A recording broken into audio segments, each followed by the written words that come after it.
بهترین درمان برای کرونا برای این افراد گرم نگه داشتن بدنشونه، روغن مالی بدنشونه، استفاده از ترکیب سیاه‌دانه با عسل به نسبت 1 واحد سیاه‌دانه و 3 واحد عسل، خوردن 1 حبه سیر خرد شده در پایین هر وعده غذایی با مقدار کمی آب و مقدار خیلی ناچیزی میخک که بجوند که دهانشون بو نده و بسیار موثره.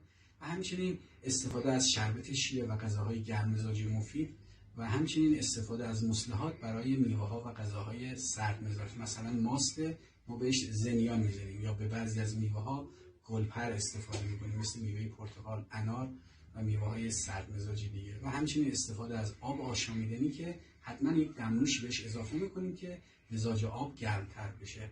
اگر این کار رو انجام میدیم احتمال بروز کرونا بسیار بسیار ضعیف میشه. اگر دوست داشتید این ویدیو رو برای دیگران هم ارسال